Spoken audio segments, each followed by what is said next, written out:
Hi, everybody. Happy Tuesday evening. It is CDB with number 26 of Kicking Back with Ballard's Bowling Academy. I can't believe it. I say that every week. 26. Oh, my gosh. And you know how we start is I give a little update as to what's going on. And I absolutely love going over the great things that are happening in our Dallas-Fort Worth area. We're very fortunate to have a fantastic local association in the North Central Texas USBC. So I hope everybody's going to join me next weekend at the Turkey Trot Tournament that will be held at City View Lanes. You can go to their Facebook page to find out the times that are available. Tina and Terry Taylor will be running the event. I will be there on Saturday morning, bright-eyed, at 10 a.m. to bowl that squad with David Smith. And as a matter of fact, our next guest, I'm going to be asking his wife to bowl with me. So we'll see if that works out. Also, Debbie and Chuck Gardner, Bowl for Life. Remember to go to their Facebook page. Great couple who give back to the industry. Lots of scholarship money every month. Please make sure to check that out. Logo Infusion, thank you again, has another special on their page. Ballard versus the Big C jerseys, now on sale. CDB for your coupon code. And finally, if you ever have any questions or suggestions, make sure to email Carolyn@ballardsbowlingacademy.com. I would love to hear from you. So that's short and sweet tonight. Del, before we get started, do you want to give your usual wave and say hi to everybody so everybody knows how great you're doing? I love it. I love it. Storm, always representing. Absolutely. I think Del picks that spot to do our podcast so that everybody can see his Masters trophy in the corner. Yes, yes, yes. U.S. Open. We get it. We get it. So that is his proud moment. That is his proud moment. So as we move on, as you know, before I introduce my guest every week, I reach out to people who know the guest and I ask them for words that best describe the guest. So here are the words that best describe the gentleman that will be joining us. Conversationalist. I think that's a word that was made up. I'm not sure. Great debater.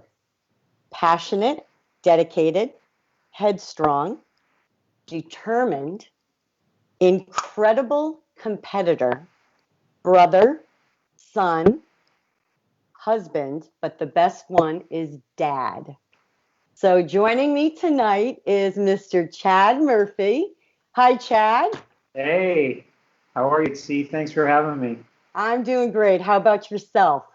Doing well, doing even better now. You obviously you skipped a group on those words. There's another out there that says a lot of different things. So I appreciate whoever you did get those from. Thank you. That is not true, but I do like the two. Conversationalist, which is true, very true, and great debater. I don't think that's a bad thing. I think that's a good thing because debating turns into a great conversation, correct? I agree. Yeah, we're trying to get my little man to think about law school. And so when you think about that conversation, because he's never met a stranger, he can have a conversation with anybody. He just sit there and talk to you all day. But yeah, that's always been a gift too. Del would say that's running for mayor. He can enter a room and run for mayor no matter where he is. So he gets that from you, and Joshua is more like Jen. Oh, no doubt. Yeah, in a lot of ways. Well, we're going to start out with before we get into some of the past. I just want everyone to know, I know they think they know you, but you have been the executive director for USBC since 2014, but that's not where you started. You really started with BPAA as the director of the youth department. And then when USBC and BPAA kind of merged that department together, you oversaw, right? Both. Yep. Okay, what I'd like to know, because I really think people need to understand this, the merging of them together, what was the thought behind that? And what gave you the incentive to know that you could make a change? Yeah, good question. The real piece of them coming together, when I entered in the building, in 2010, I met with, most of the stakeholders in youth and then around the rest of the building. And what I found was in some cases, two organizations were kind of competing against each other. And tournaments being won, we had a high school championships and we had junior gold, and it just seemed easy to have the thought to, hey, if we just all got behind it, together, would we do better, and could we achieve more? And so that thought really lived with me for a lot of months, and just basically talking to everybody. But there wasn't anybody that you would talk to who wouldn't agree with that at the time. And so I had a guy I was working for at the time that, generally speaking, said, hey, well, fix it then. And I, sat down and worked with a small group of people to put a business plan together to, combine youth areas, and now it's, just how we operate. But, why did I think I could make a difference? I don't know that you ever really know that. Let's see, it was something, my background and where I came from. You said, hey, where do you get your start, right? Well, I mean, I was just a bowler, but I grew up in my grandfather's, bowling center. And so this is, when people say, hey, what's your degree in? And I always say, well, it's in bowling. Mm-hmm. So, this is kind of a passion project, for sure.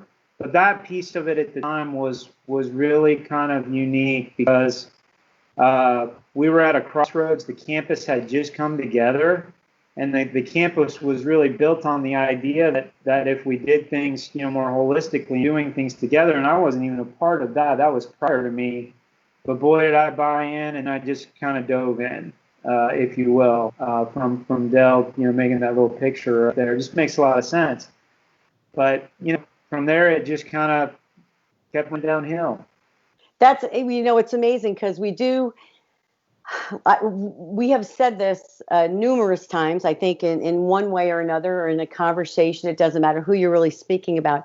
Sometimes we do shoot ourselves in the foot where we do compete against each other. And I don't mean that in a bad way. I just mean sometimes we do have the same idea, but don't know how to bring it together to make it a really great idea. So you have all these little snippets out there instead of saying, you know what, if we do join together, we can make something really great and something that will change where we're at and move us forward. And I think really I know you gave a great synopsis, but it really was to change things, to move it forward, because when you have two entities and you are doing the same thing, it is a slower process. Yeah, and if I could just try to just take to kind of putting it together, there was all this broken glass. There was so much goodness, right? And you think about the program, Bowler's Ed, coaching, there were all these like really cool things that were really good individually. But if you kind of scoop up all the broken glass and then just put it together, it looks like one of those trophies that you have behind there. Oh. I mean, and so when you really think about that, I mean, it's easier to get things done when you're doing it as part of a group or a team too. And so I think we just scooped up that glass and we've just been, carving it out since. Well, and I do want to go on record saying this. I know you believe this, but great leaders surround themselves with people who are going to make them greater. You don't have to be the smartest person in the room. It's the people you bring in around you that they will eventually help you create your goals and get you to where you want to be. But they help you be better along with then making themselves better along the way. And I think that's the culture that USBC has tried to create, is to help people be better than when they walked in the door. Yeah, without a doubt. I mean, we're in a service industry, right? We're servicing bowling here, and I always say that the thing that I think people forget is, all bowling's local. When you go into the local bowling center and Ballard's, bowling as part of it, and then you're teaching and coaching. There's just so much to it, right? And so all of our programs just service those needs, and support. But having people who have that, servant's heart is one of those things that's important. And then from a leadership perspective, to have people who can really rally, together.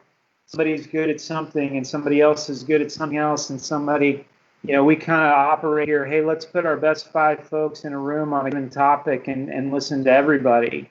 And usually the decision is ready to run with. So nobody really has to make the decision at that point. And so I appreciate the way you describe that. Right. And I think that's inherent in leadership too. I think it kind of comes with it, but I appreciate the way you did that. I totally agree with that. And now this leads me to, so we're going to leave the fun stuff till a little later. So we're going to stick on some, not business, but again, you weren't always executive director, and you weren't the youth director for USBC and BPAA. You came from bowling, as you mentioned, Columbia brand manager, then with EBI, of course, when the change occurred.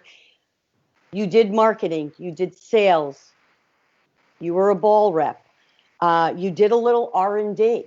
Yeah. Okay. Yeah. Here's what I want to call it. It was a little bit of everything. What's that saying? Basically, you dug down deep into the dirt, right? So it's a little bit of everything, hands-on training, right? So tell us a little bit about how all of that really helped you move on to your stepping stones to get you where you are. Yeah, I mean, I believe in failing and getting down and working. And when you think about kind of how this came to be, it was really through others that had an interest in me. As a tour rep, and not blowing smoke because I've always told this story, but if Del Ballard didn't teach me how to be a tour rep, I wouldn't have been good at it. And he kind of took me when I came out there, and he. There's this great story, and I know we don't have all night, but tell a story. Yeah, Jason Couch was yelling at him, and I just happened to be standing on the other side, and I had said to Del, man, I just can't believe he's screaming at you like that, and Del basically explained to me that he's the one that has to step up on the approach, and it's not about ego, and I'm talking about Dell's titles, and Dell's explained to me that was in the past. It doesn't matter now. And so you have to put all that aside. He explained to me that ball repping was about, sitting in the back seat and the player was in the front seat, and that you were just there to, be a wingman, or however you would describe that. But I would take that one example of Dell helping me and fire off a whole litany of names that kind of went along with that.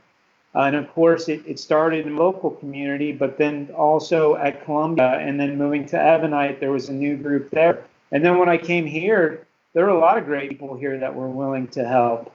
Not everybody at every place was willing to have an interest, but I've learned so much from, Mike Albritton to Bob Reed to Dell to, folks like Dave Smart, who really helped me out in the beginning on the business side, something as simple as learning Excel. Back into the pro shop, in talking to a lot of different pro shop operators around the country that were so helpful when I got into the pro shop business.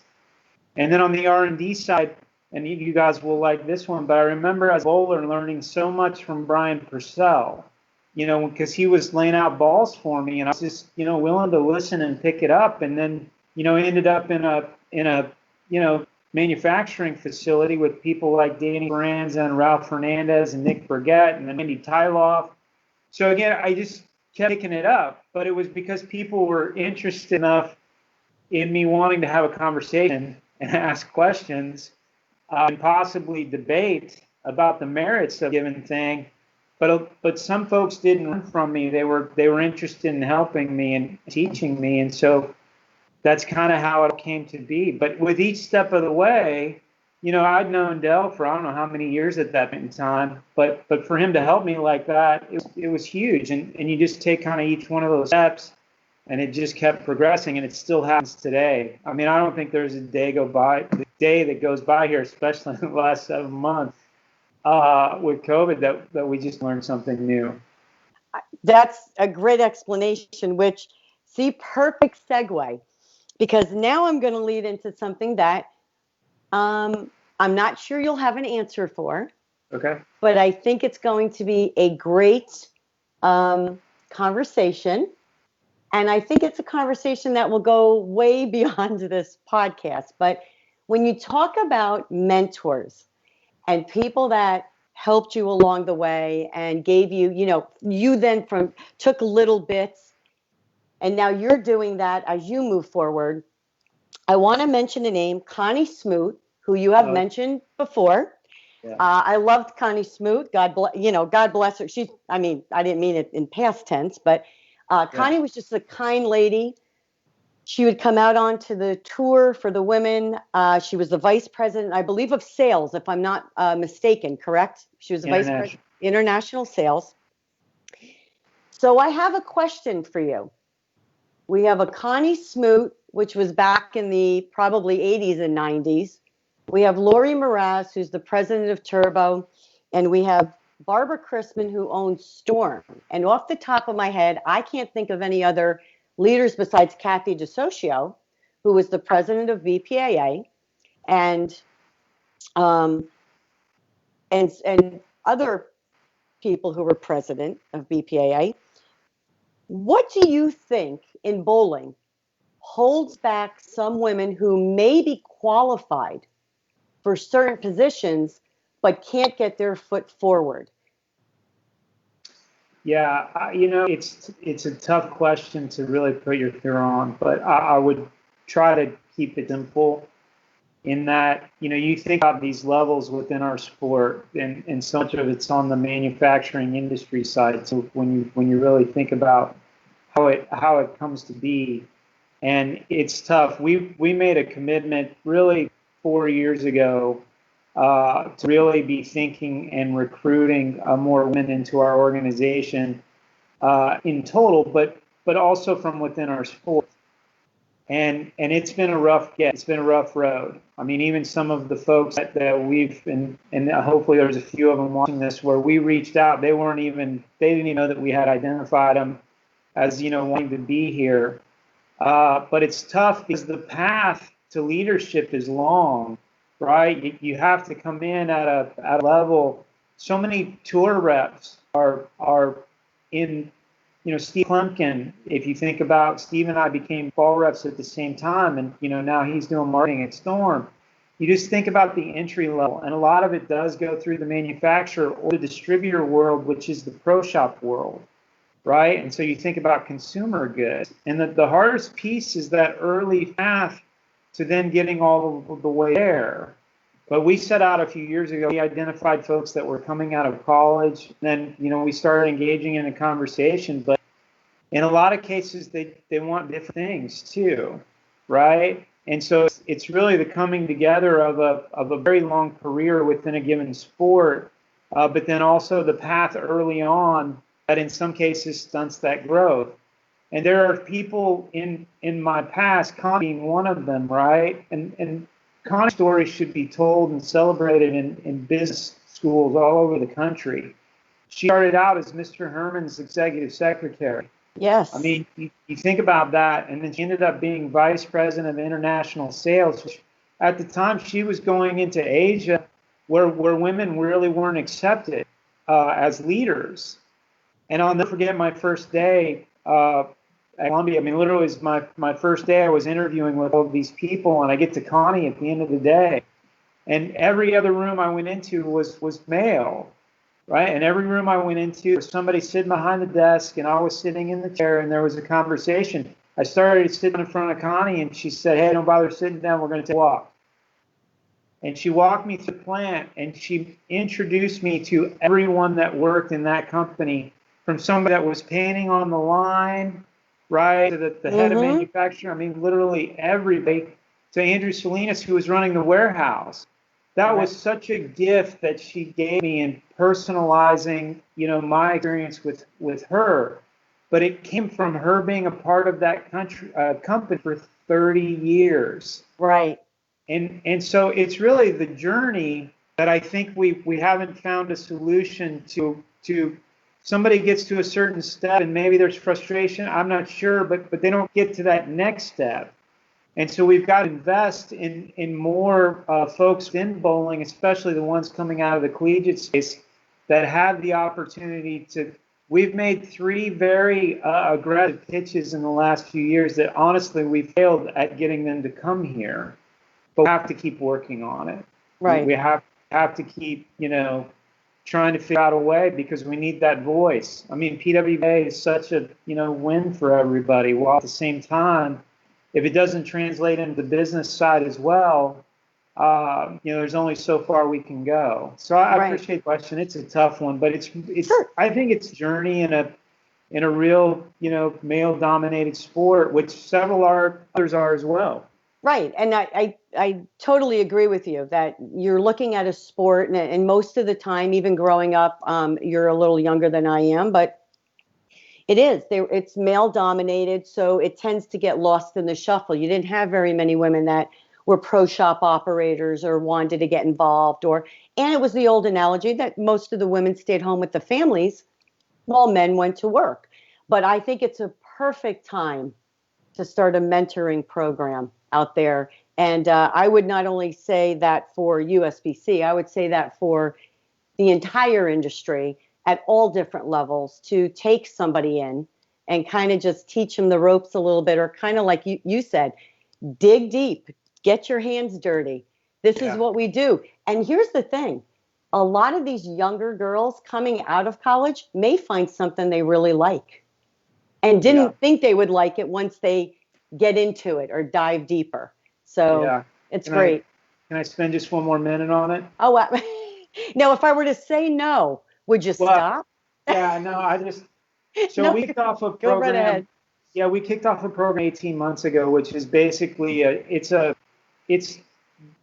you apply for it and then you get hired, but you don't actually have a job. You actually come into USBC and then we train you all over the building as opposed to for a specific job. Okay. And so you spend time in equipment specs and you spend time in marketing and tournaments and youth, and you really learn the business. It's a 90 to 120-day program. And we've really only had 2 people go through it. And really only one of them has gone all the way through it. COVID really got in the way of it. But it is a little bit what you talk about in terms of a mentor program, but it's built to bring someone out of bowling world and then come in and then teach them this USBC space so that they could possibly come in as a marketing coordinator in, could be youth or tournaments, and then find their way into another job and find their way into another job, and then eventually they would find their way into leadership. But Caitlin Nelson's a name that you probably don't know, or maybe you do, but she came in out of college and she was working at the championships, and she was one of the first people that we kind of pushed through there, and she now has landed a job here in the marketing department. But she's a collegiate bowler that's going to have a big future in bowling. 25 years from now, when we look back, everybody's going to know the name Caitlin Nelson. But then on the guys' side too, when we hired Rob Gottschall, we put him through that program as well. And so I think that's a program that, just like you're talking about, if we will just stick with it, we had to shut it down because we had to resize and those types of things. But it's there if people wanted it. If there's and I would tell you, a male or female coming out of college that's interested in working for the governing body, that vehicle's there for you, when you get here. So just shoot us a note or give us a call. But I appreciate the opportunity because that isn't something that I thought we'd talk about. The other thing, Big C, and this is the hard part, right? Bowling's full of wonderful women. I mean, you think about the work that's being done by women all over this country, and it's always been that way. You think about youth directors and Sandy Booker, who was our YABA youth executive director of our state at the time. I mean, where would we all be coming out of that state without Cindy, right? And they really are all over this country. Bowling is really, the hands of women are doing a lot of work, even though, again, it's a male-dominated sport if you look from outside in. Am I making sense? Or I totally think you're making sense, because I do think most associations, whether it be local or state or your youth directors, for as long as I can remember, were women. And I think women think differently. So at that level, I think there was more of a comfort. I do. I truly believe that. But as you can see, things are growing and there are more women getting more involved in different levels. And it was just something that I thought it would be great to touch on because I wanted to mention Connie because I knew that was Yeah. important, Yeah. but I also think it leads to the PWBA and in so much of the young talent that's out there. Um, Again, you don't think anything ever bad is going to happen, but let's say you have some great years and then you have a wrist injury and you got to take a year off, or your leg hurts, or whatever it be. I don't wish that on anybody. I'm just using that as an example because you are involved in a sport. So that leads me to when I was talking about mentoring, I think Tennille has done a great job, and everybody out there on the road in establishing a rapport with these young ladies and letting them know there is more to bowling. Like, this is part of it, but there's so much more to it. So tell us a little bit about what 2021 is going to look like for the PWBA Tour. Yeah, we launched it a Which few we weeks don't ago. know yet, but Yeah, we launched it a few weeks ago, and, Mhm. and the simple answer is it's an expansion of what we were already doing. PBA we really feel is at a crossroads because you were there and helped us out on the players committee. And to say that we didn't know what we were doing when we launched the tour, we wanted to launch the tour, but it's so much bigger than that, right?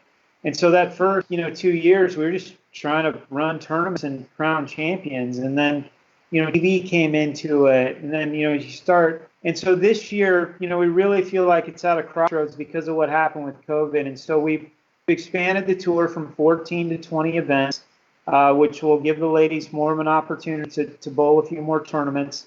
Then there's also about $400,000 more in prize money that's available because of the added tournaments. We had to, really get creative about how we did Mhm. that. And so we reduced two majors, and at this point in time, we've kind of removed ourselves from the TV space to give the ladies more opportunity to bowl and earn more prize money. And then from there, we'll see what that brings. One of the things that we're doing right on the front end here at the training center in January is running what we're calling a kickoff classic, but really we're doing it to make sure that we can run. It'll be a little bit of a bubble event. There's three Sure. three three titles and a regional title as part of it. So we're really doing that first in January because who knows, we might be having to do that for the whole tour. Right, Uh, right. so when I talk about crossroads, it's a little bit in scheduling, a little bit in format, a little bit in the things that the ladies wanted. But a lot of what we did this year was one, to keep them healthy and safe, but also to for the most part to make some of them a little bit more happy in the fact that they're bowling a little more. When we launched the tour initially, right, we said, hey, keep your jobs, and we're bowling the summer, and we're only going to bowl on the weekends, Right. right? And so now we're trying to expand that. But I am glad you brought Tennille up because she is doing a great job, and I would also just to try to kind of another one of those toppers, right? Tennille's another one, right? Came in, worked for BPA as Mhm. a coordinator over meetings and events, and then youth. Then Right. worked in the youth department. Then she worked in basically the high performance, which is the Team USA area, and now here. So she's another one that's kind of moved around, got enough experience that makes her, really qualified to go do this. Yeah. And so, but we're excited mostly because we're looking forward to crowning a champion, which we haven't done in a very long time. And then, we'll see where it goes from there in the larger world. Okay. Yeah. Well, no, that's why I said when I asked you, I go, and we'll wait to see what's going on because it Yeah, is true. And I didn't mean to put you on the spot. It will definitely take place. But yeah, I think the vision of what you put together for 2021 definitely makes it more viable for the women, number one. And number two, I do like the idea of having more events, especially after this year. Um, I really do think everybody just wants to get back there out on the lanes. yeah. I'm not, We gotta find a way to live with it. I mean, yeah, that's just the absolutely reality. 100%. Yeah, I totally agree. I mean, it's just not going away anytime soon. So we just keep our fingers crossed that it will all be okay in January. So we've yeah. talked about a lot of serious stuff. So now we got to get to some funny or Okay. entertaining, I should say, right? Okay. So, team challenge days. I want people to really understand that Chad Murphy was not this guy always sitting behind a desk and figuring out programs and making junior gold great and doing all this stuff. He is a team challenge champion and was one of the best team players. That team was Sean Swanson, one of the best bowlers I ever knew, doubles partner for me, thank God, was one of the only guys that would ever bowl tournaments with me in an all-male field. Shawnee would always bowl with me. He'd be, all right, come on, we'll go bowl. Paul Fleming, Billy Murphy, Lonnie Wallachek, cousin Lonnie, Lowell, and yourself, correct? Yes. Yes, that was You the like team. Lowell? Yeah. Oh, love it. Yeah. Lowell, Mishka, and then we've got Brian. Right. But Yeah. anyway, tell us a little bit about that 19, we just talked about, it was 91-ish, 93-ish, whatever it is. Yeah. You guys all got together and Ebonite turned around to sponsor this fabulous team and tell us how it came about. Yeah, I mean, those days were a lot of fun, and I can give them back. I just wouldn't. And some of that is the relationships, and obviously we miss Sean, but he's just such a wonderful human being, and he kind of glued us together at different times.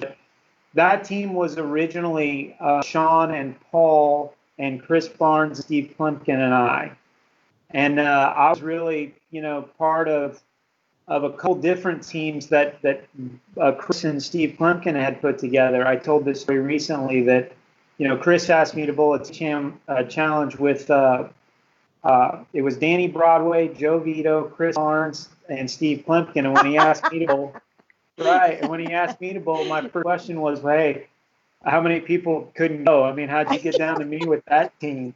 But anyway, it morphed in Sean and Paul bowling with Chris and Steve. And Chris and Steve were on Team USA.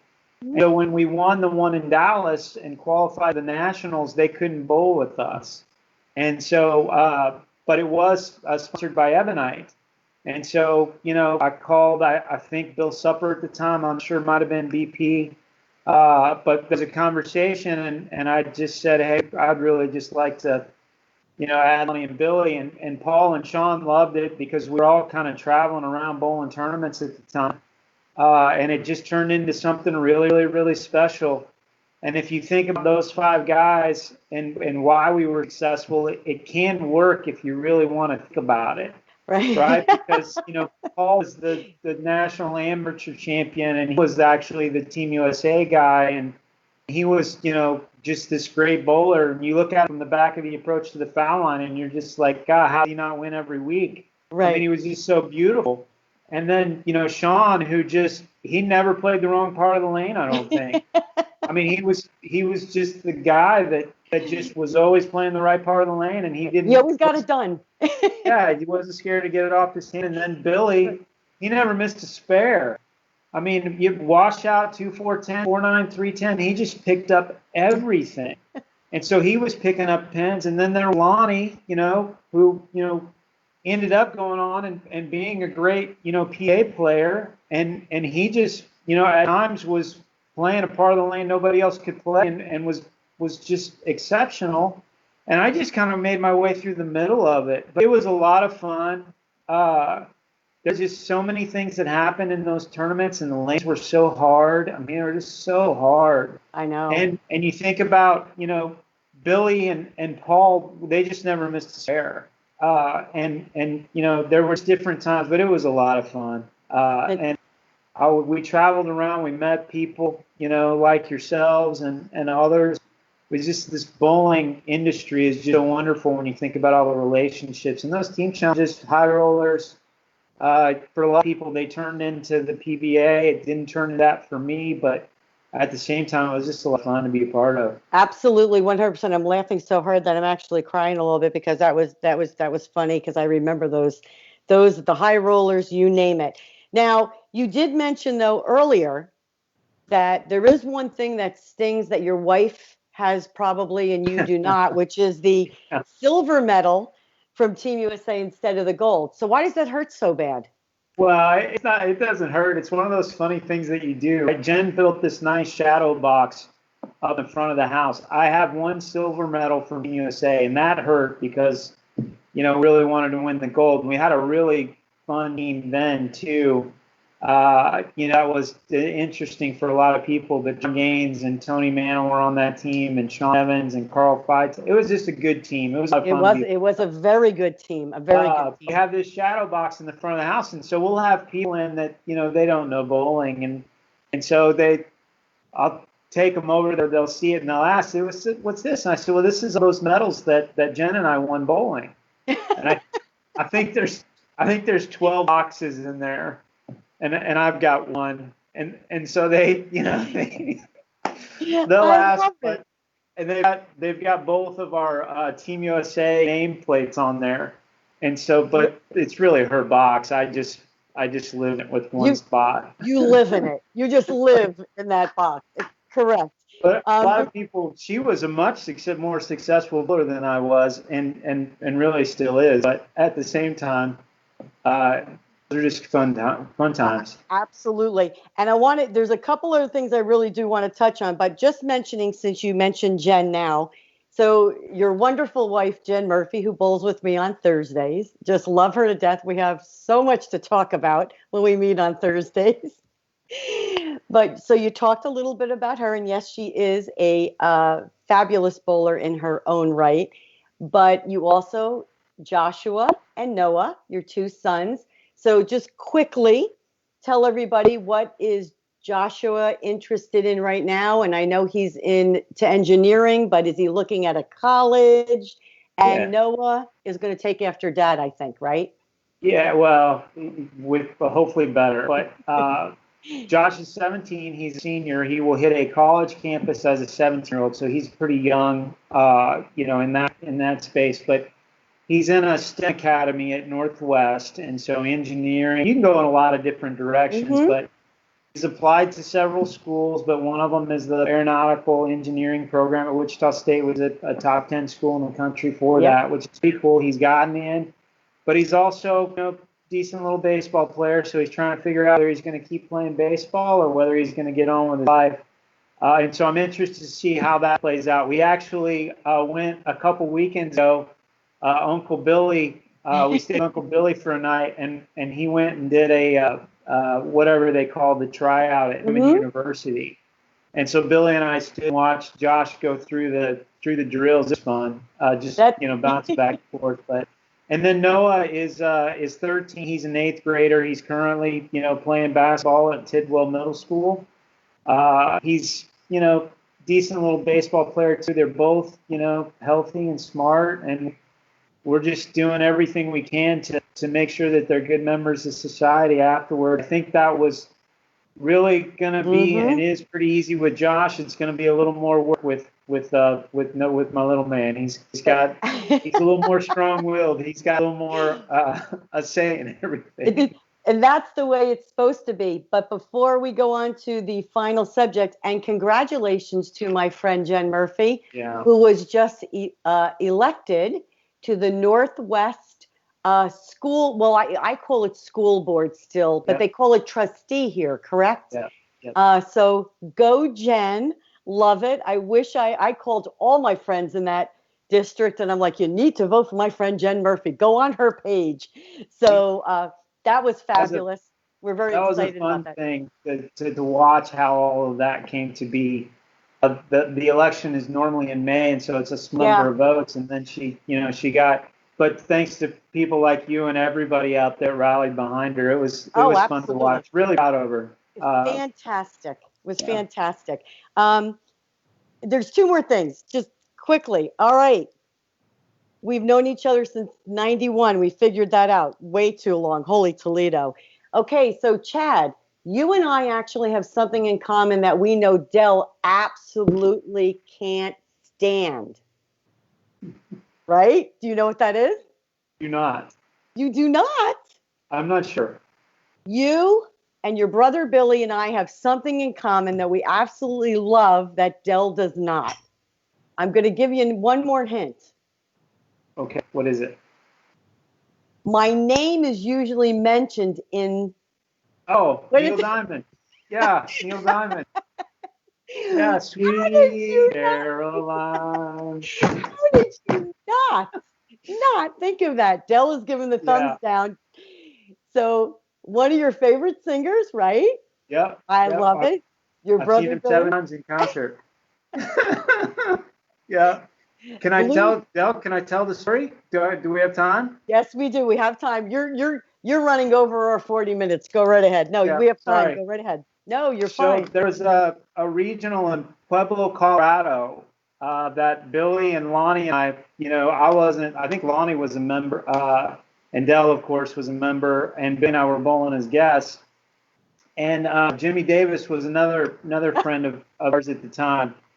And so we all wanted to go together, but of course we would be leaving Wichita and they would be leaving, Dallas. And so we decided, I think that's about an 8-hour drive from both of us. But we decided to drive to Oklahoma City. We dropped the car off at Anne Marie's and then drove together 8 hours, which That's it could all scary. sound right. It was fun. It was friends, but we got in the car and we started driving and it got dark and so I think Billy was driving. I'm not sure, but Dell I think was sitting in the front. And Jimmy was next to me and Lonnie was in the back and Billy popped in the Neil Diamond and Lonnie and Billy and I are singing and Dell's just like, "What are you guys doing?" And so the music lections for the next few hours where we were bouncing back and forth from Dell and Jimmy to Chad and Billy. But it Oh was my really funny. God. But that was kind of the start of that Neil Diamond piece. But then I know, Carolyn, that's one of the kind of the cool things that's happened over the years. Every time we are somewhere and that song plays, the texts that go back and forth, that's the great thing about mobile now, right?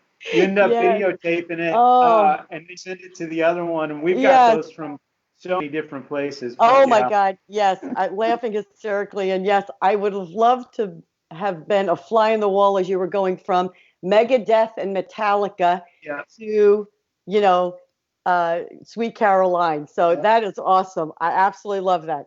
I remember Okay. September Morn coming on and Dell was like getting ready to fall out the window. But anyway, yeah. Oh my gosh. Okay, that is a good one. That is going to go. Dell, you know what we're going to play tonight now when I go downstairs, right? Okay, and before we go, my final actually a thank you to you.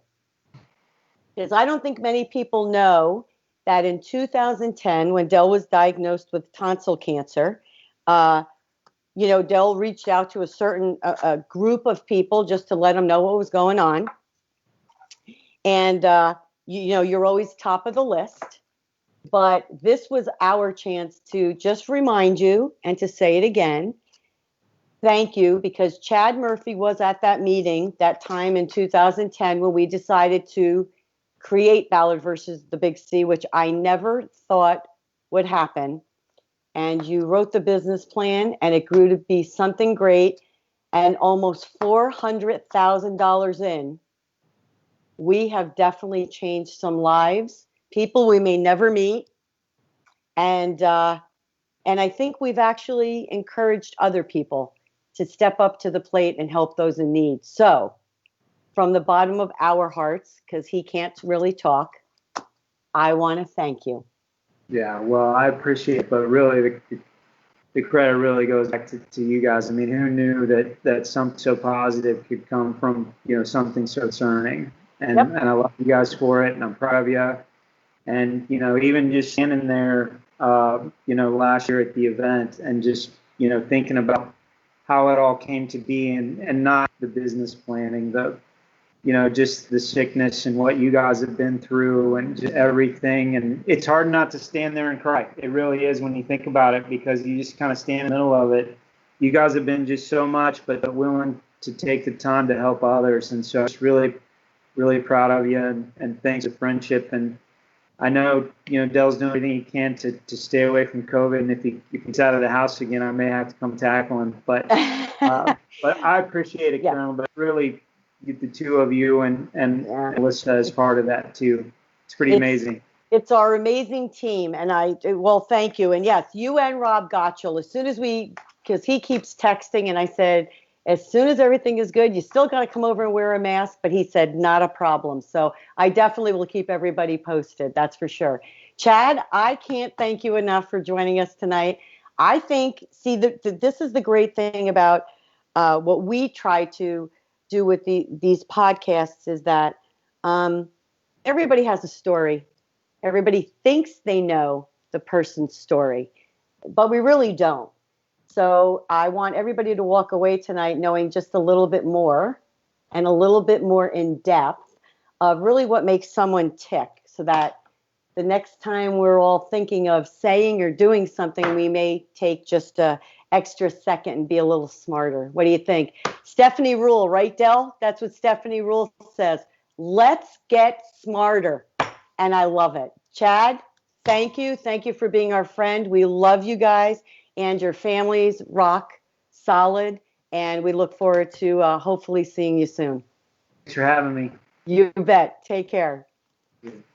So you heard it here. This was great. I mean, my eyes are watering, Del, right? Give me the high sign. I'm watering because I'm laughing. I get teary-eyed. It's just another bowling. Over 30 years of friendship. Lots of great stories to tell. Some we can tell on the air. Some we cannot. And that's okay, because that's what makes life go round. I want to give a quick shout out to Bill and Barbara Chrisman. I want to congratulate them on being inducted into the USBC Hall of Fame. I am wearing my Rotogrip shirt. Del was wearing a Storm shirt. We are thankful for all that you do for the industry and for our family. Very well deserved.